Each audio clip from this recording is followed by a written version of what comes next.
मेरे ग्वाइज दोस्तों, भाई और बहनों, मैं आज आपको एक दो कहानी सुनाने जा रहा हूँ। वो कहानी बहुत ही सुंदर है। आप इसको लाइक, शेयर, कमेंट और सब्सक्राइब ज़रूर से करना।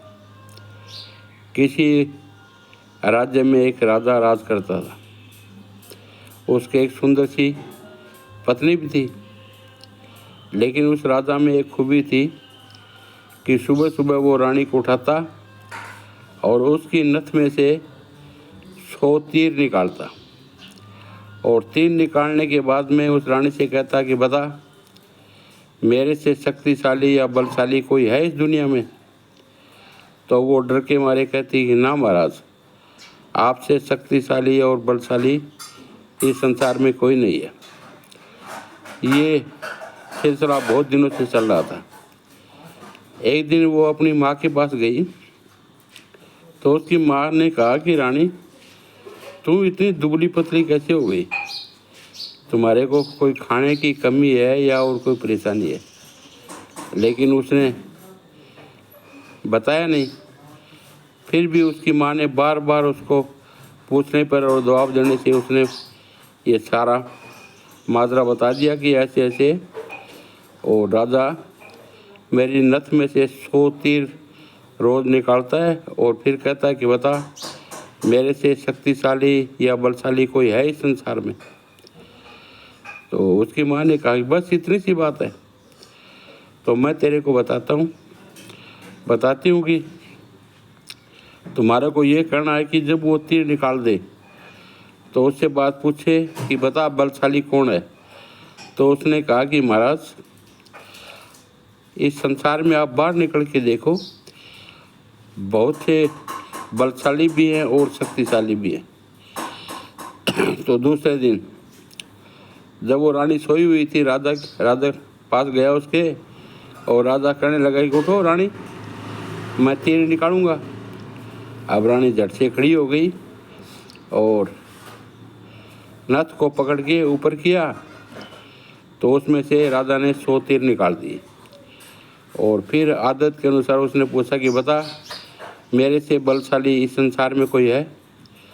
तो रानी ने कहा कि भगवान, इस संसार में एक से बढ़कर एक बलशाली भी हैं और शक्तिशाली भी हैं। आप जाके बाहर निकल के देखो।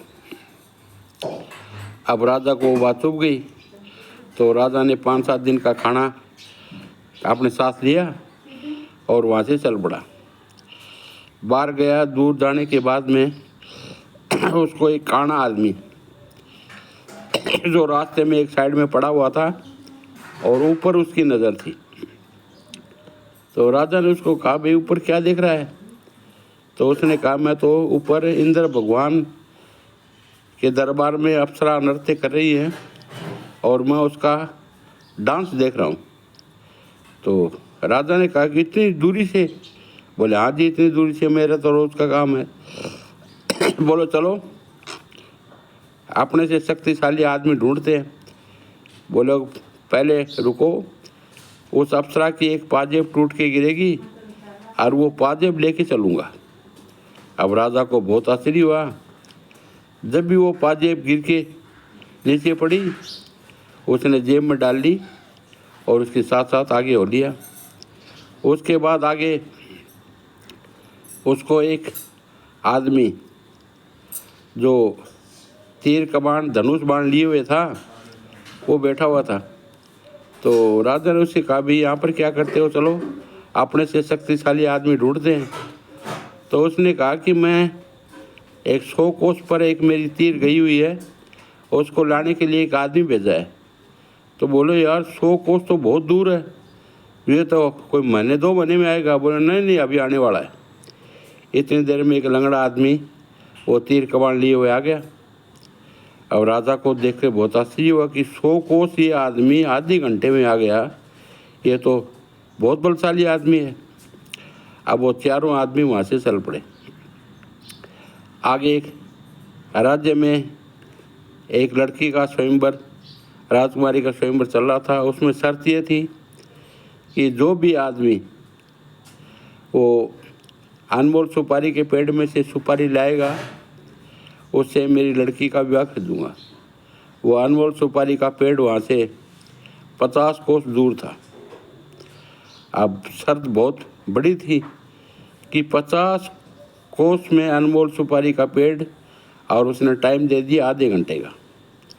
अब वो चारों आपस में बात कर रहे थे, तो धनुष बाण वाले ने कहा कि लंगड़े तुम जाओ और तुम जाके वो अनमोल सुपारी का पेड़ लेके आओ, वो सुपारी लेके आओ।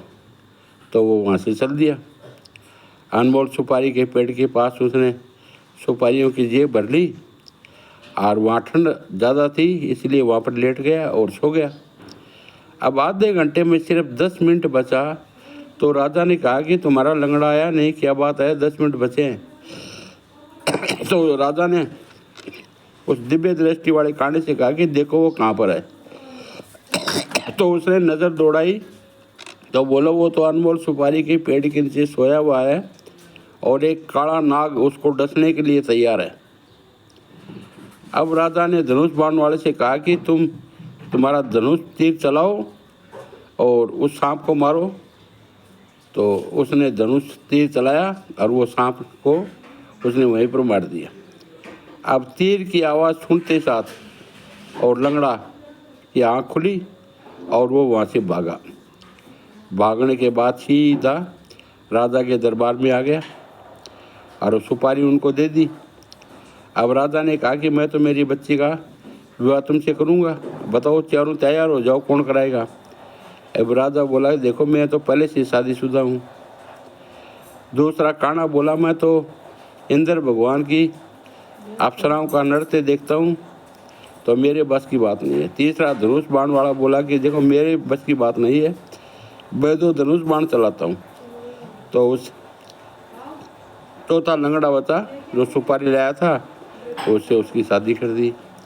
तो दोस्तों, भाइयों बहनों, मैं आपको बताना चाहता हूँ कि इस दुनिया में एक से एक पराक्रमी हैं, एक से एक बलशाली हैं, एक से एक शक्तिशाली हैं।